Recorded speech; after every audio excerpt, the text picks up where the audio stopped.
Welcome everyone to another episode of the Shaman's Way podcast. As always, this episode comes from the teachings of our amazing friend and shaman in residence, Kriket. We hope you're enjoying these podcasts as much as we enjoy making them, and I'd like to take just a moment to ask you if you would please leave us a rating and a comment in iTunes or whichever podcast player you're listening to us from. Giving us a rating and sharing this podcast with others is the biggest way you can tell us that you like our show. Now, without further ado, on with the episode.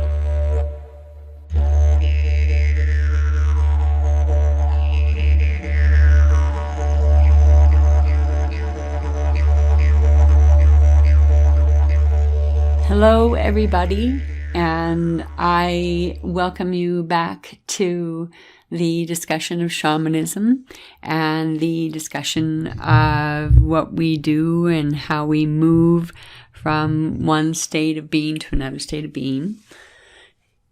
Today, I want to talk specifically about Soul Retrieval. We did a podcast very early on with regard to 3 forms of shamanic healing. And this time I would really like to dedicate just a little bit with you and share some of my thoughts and some ideas.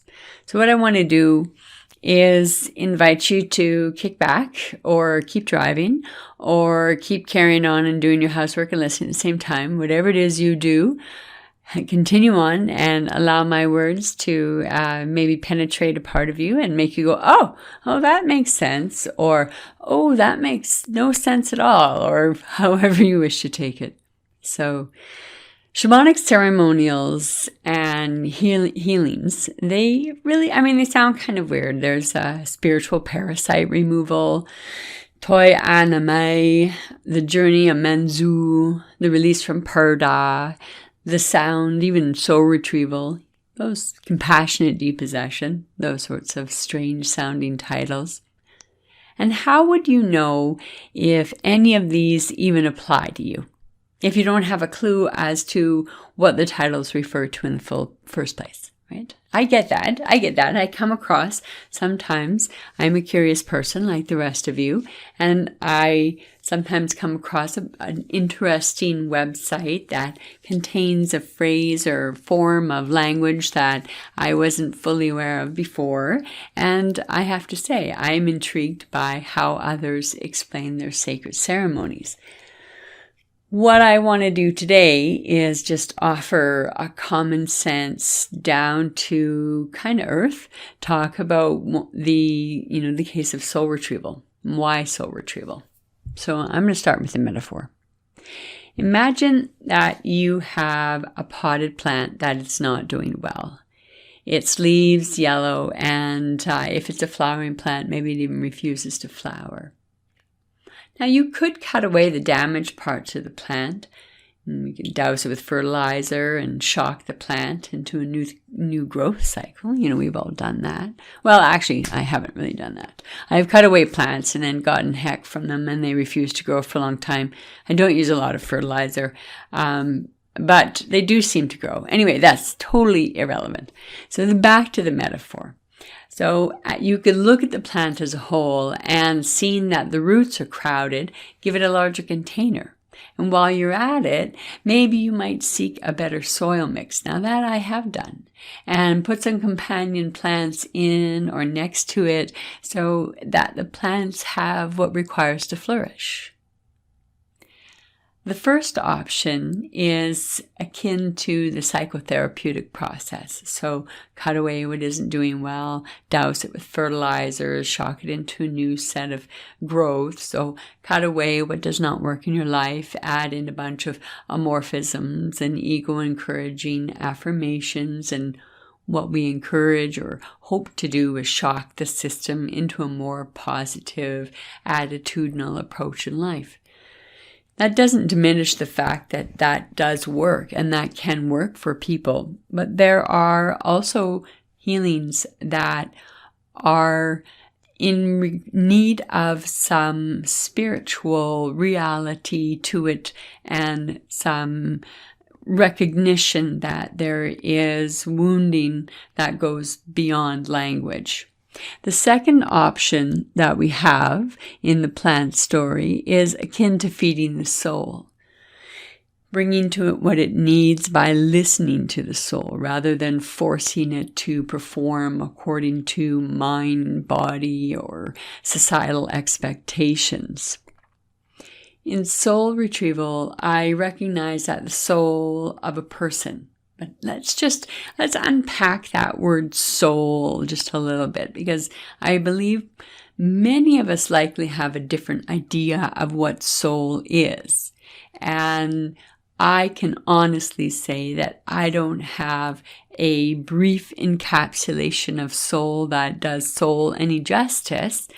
However, I'm going to try, and I hope I'm going to try. So this is another metaphor. The structure of our genetic hardwired instinctual mechanisms. So this is like our brain, our biochemical hormonal systems. This can be viewed as a machine, say a computer.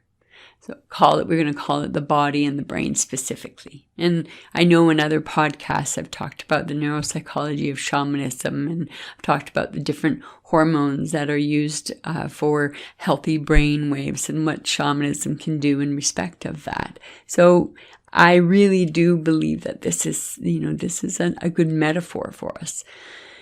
Then we come across our learned behaviors. So these are thoughts, emotions, and they are the language of the brain body. So call it mind and emotions. It is confined to the functioning capability of the hard frame of the brain body machine itself.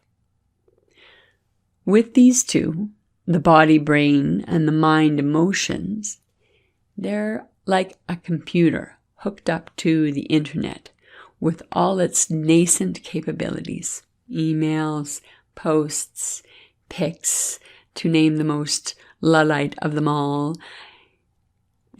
all of these are sent back and forth between two or more parties. So we're going to call this our body language, our words, our gestures. Call that the contextual format. So the contextual format is communicated by means of the emails, the posts, podcasts, the pictures. This is the content. And this content delivers the essence of the intention that we desire another to receive. Examples may be words or images that evoke the intended recipient the feelings of being loved and cared for, or anger and disappointment, or even joyful celebrations. I'll give you an example of my body, brain, mind, emotion, the use of the internet as a way of expressing myself. There is a wonderful song called Dickhead. And I think if you are, ever jilted or feel frustrated by a love relationship, the lyrics of Dickhead might actually kind of make you laugh. Or if you're easily offended by that word, please don't go look it up. However, I digress. The words and the images, they evoke the intended, how we're going to feel loved. So that's an aspect of it. Anger and disappointment. There's always two sides to the medicine wheel. There is, that side of the communication of being a positive communication, the communication being a negative communication, and so on and so forth. It is the elemental core of our character, comprised of our non-verbal essence. So this is the essence that both intends and evokes through the means, the mechanics, and the context, the contextual formatting, your frame of reference for the body, the brain, the mind, and the emotions. And elementally speaking, that is the soul. The nature of the soul is that it intends and evokes commune with the souls of others. In soul retrieval, I recognize that the soul of the person has experienced a cleaving away of an intended commune of some aspect of its essence, and that this shunting away was done in order to protect that disengaged quality of essential character. And this essential character is needed in order to ensure that no further damage occurs to the expression of that soul. Whew.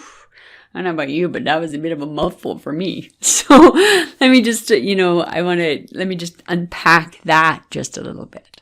So the soul of the person. So we had that experience of cleaving away. And my example for my own self was when I received my first soul retrieval that had, the changing, that incredible changing impact.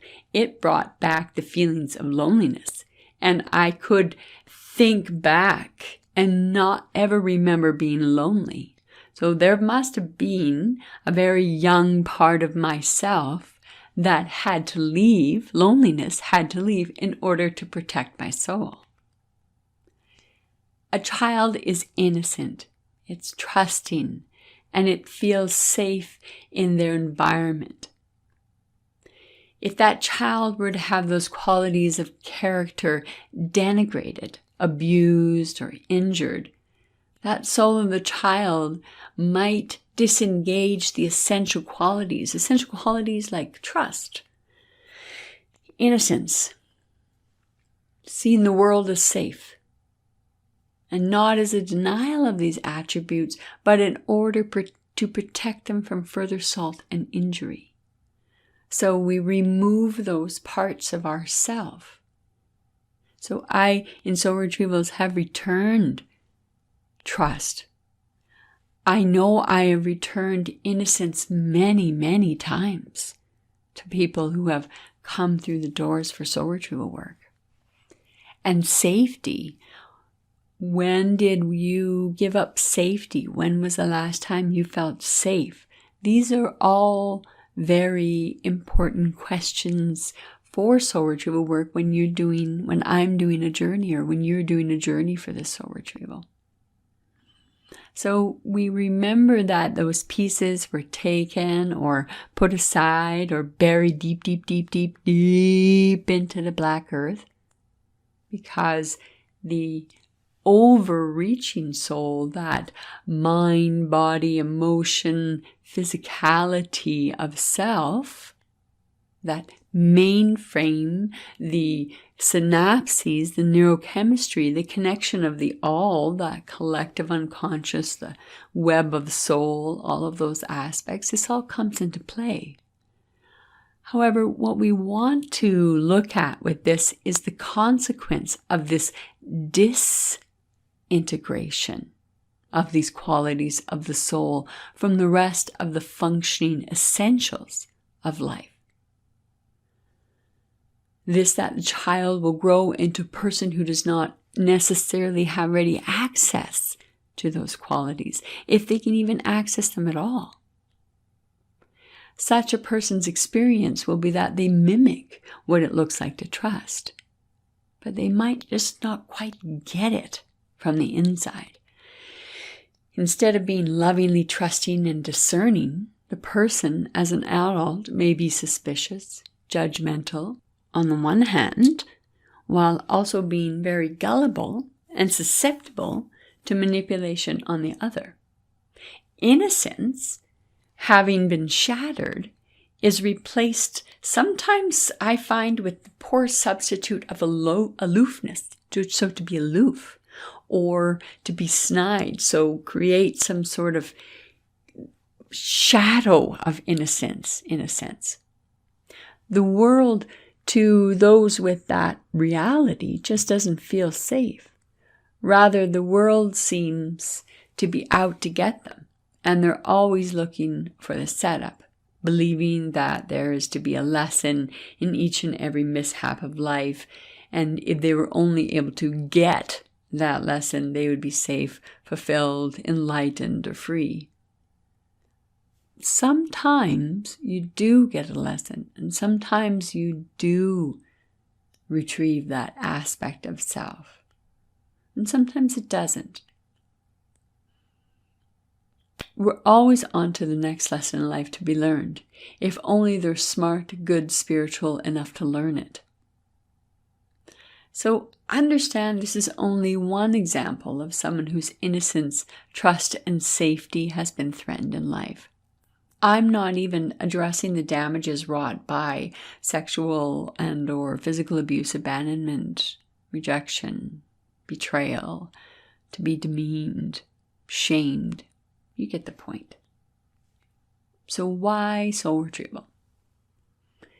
This is the method that what I do is I send my spirits. Now, spirit and soul are different, but I think that is a podcast for another day. That's for sure. So we send ourself into the realm of the soul of the person that has been so injuriously harmed, and travel to seek and find and return the essential aspects of their soul that have been disengaged, locked away, stolen, given away for safekeeping, and reintegrate those qualities back into the person's mind, body, emotions, so that each person can once again experience a fuller and freer access to the essential elements of their capabilities. For me, it brought back a reclamation of feelings. My soul retrieval brought back a clarity of mind, a stability of emotions. It invoked a passion for me and a stepping forth of life with a different way of becoming. The question of who am I, although deep and having so many layers that many traditions and people have dedicated their entire spiritual and intellectual pursuit in understanding who am I. That's not my journey. My journey is who am I becoming? Who am I remembering? The ability to reclaim feelings that are set aside, to bring back clarity of mind, to bring back emotional stability is really a very powerful form of spiritual healing. Soul retrievals come in many shapes, forms, and sizes. One of the, I think, interesting aspects of soul retrieval work is that there are no two that are ever the same. I realize that probably doesn't come as any surprise to any of you at all, because we are truly all individuals with individual experiences. So there would be, one might assume, a particular formula for it. And the formula for soul retrieval work is really, in essence, it's very simple. It is a journey with the heart and the mind focused with the intention of retrieving a piece of somebody's essential self, their soul, back. The soul is another metaphor. It is like an ocean, and even though the ocean can fully function without that cup of its water, that is still in essence the wholeness of the ocean. That relationship between what is separated, what is disengaged, what is disintegrated, what has been taken away. The journeys themselves can take me into many different places. I have traveled in many different forms, everything from being on foot to a spark of light because I had to get somewhere very quickly. I have encountered many different circumstances of soul loss. Sometimes pieces of soul are kidnapped or taken by an overwhelming parent, an overwhelming partner, an overwhelming business partner. Soul pieces can be lost when we lose a dream, when we lose innocence. Soul pieces can be lost. In accidents, I had a very fascinating experience with the soul retrieval a number of years ago. This gentleman came to my house and he didn't have a frame of reference for what I did. And The experience that he had was a car accident so severe that he, by rights, should be dead. And he showed me the photographs of his vehicle. We've all heard these stories. However, when I sit with somebody and I feel the energy coming off of them, and I know that their story of death or near death has touched them so greatly that they are forever changed. When I did the soul retrieval for this man, ghosts of who he was were wandering around the truck, and I moved through a series of different parts of the journey, and the essence that was returned to this gentleman was gold. Now, here becomes the tricky part. When I spoke to the gentleman about the ghosts of his former self, he could very much identify that the things that bothered him prior to his accident meant nothing at all, and that he had truly changed. But he asked me a very valid question. Well, you brought this gold back. What do I do with it now?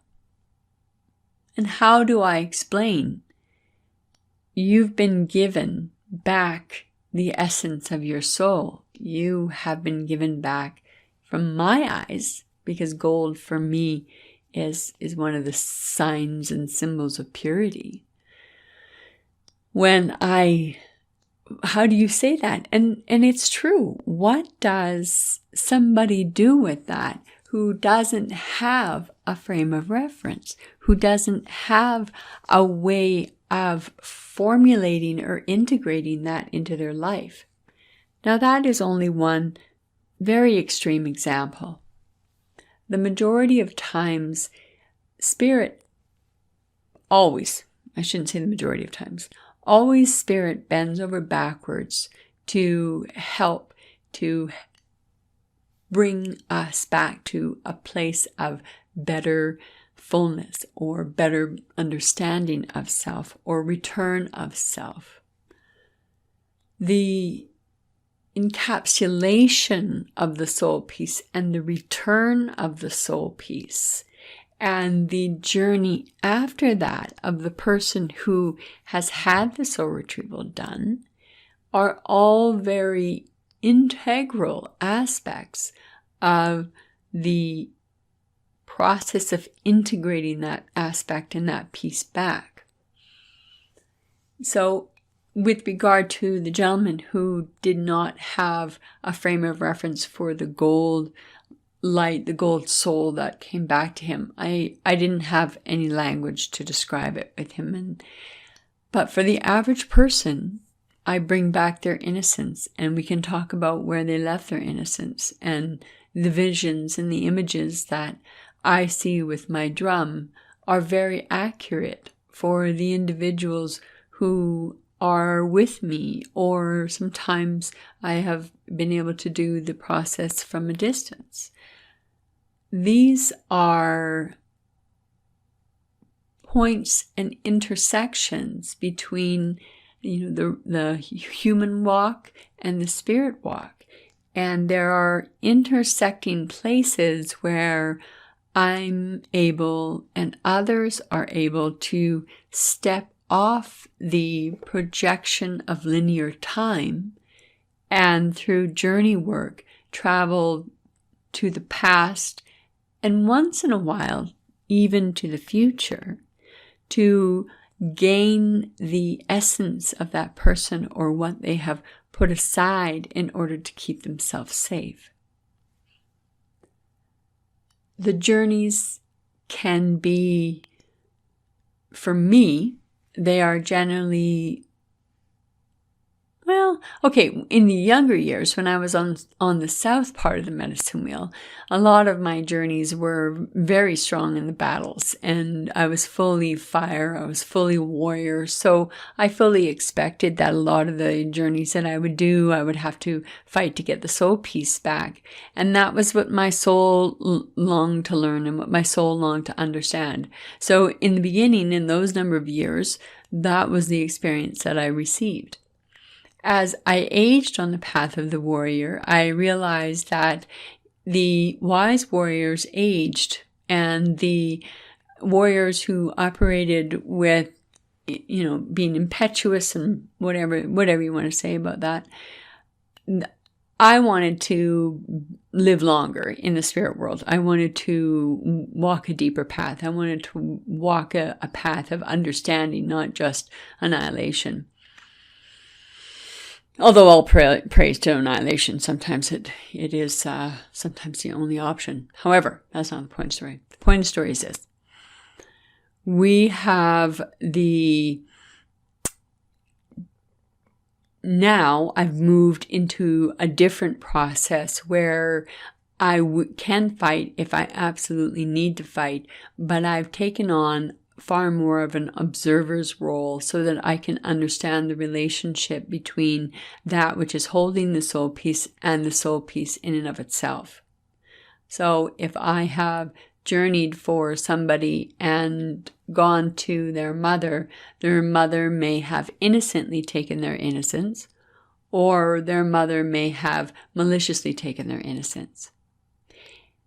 Sometimes the souls that are holding on to the soul piece are not kind, they're not fun, they're not funny, they don't want to deal with you, they're not willing to give back their soul piece. And what I've learned over the years is the artful skill of negotiation. The artful skill of negotiation has helped me to retrieve pieces of souls without a lot of egregious effort, shall we say.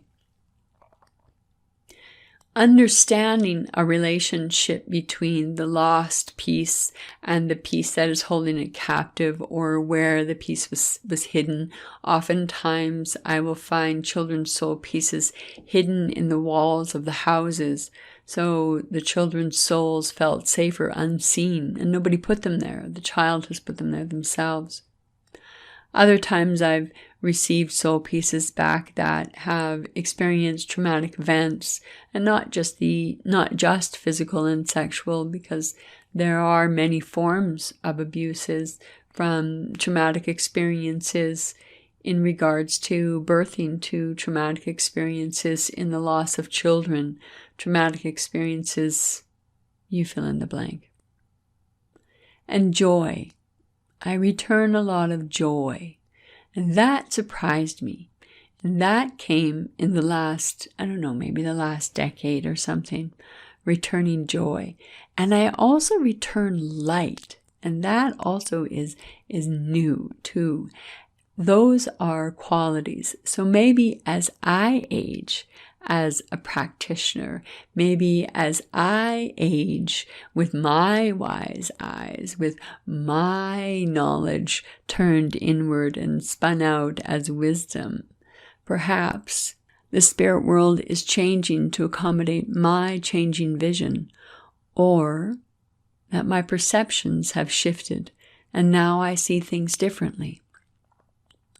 When you move along the medicine wheel from one direction to the next direction, and maybe even to the next direction, the landscape of my spiritual world has shifted with each change and each shift in the medicine wheel. I still have access to the skills gained because they have been long integrated. Soul retrieval work, I really believe, is essential. The same as I believe compassionate depossession is essential. I believe that we can't get through this world unscathed. I don't think that soul retrieval work is absolutely for everybody. I don't. I think many souls speak a different language, and that has to be respected. I do know that the individuals that I am able to help, that they, I believe, are drawn to me and through my door at the behest of Spirit. And that has given the relationship between myself and the person on my table one, from my perspective, I feel confident and I feel safe with my relationship because I know that they're there because Spirit has brought them there. And that gives me a sense of peace and gratitude. I find soul retrieval work to be fulfilling, beautiful, awe-inspiring.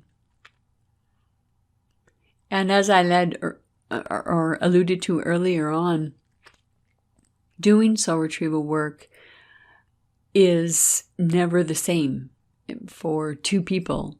The structure is the same, and in that my drum is always going.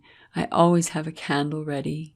I have different ideas or ways to get around blockages. Sometimes, the person has a shadow side that is very confused, or, there are different trips and traps that the psyche sets for us as we journey through another person's soul landscape. I think one of the benefits of having somebody do the soul retrieval work for you on your behalf is that I, or another practitioner, I do not see your world through your perceptions, through your brain, through your ego, through how you have constructed and contextualized your life. I see it through my own short sights, neurosynaptic journey worlds. I trust my drum. I trust my drum implicitly, and my drum never lies. The person receiving the soul piece and I may not always speak the same language, but I always trust what my drum tells me. I always trust where my drum takes me.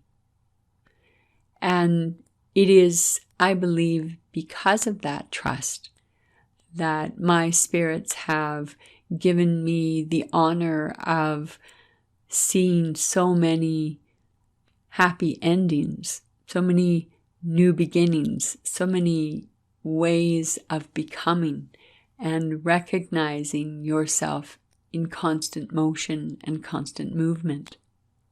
Taking training with Sandra Ingerman was very fascinating for me. Spirit had already taught me every single journey that she taught us in the workshop. However, that being said, it was truly a pleasure and an honor to sit with who I consider to be a great teacher. The changes in how I worked then and how I work now aren't a lot. I still have the very similar structure. What I perceive, how I bring back, and my language for soul retrieval work has only deepened and become more enriched as the years have come by. I am sure this will not be the last time I talk about soul retrieval. Maybe I could do an episode dedicated to some of the more harrowing and or amusing and or I did not just see that. Seriously, I did not see that episodes.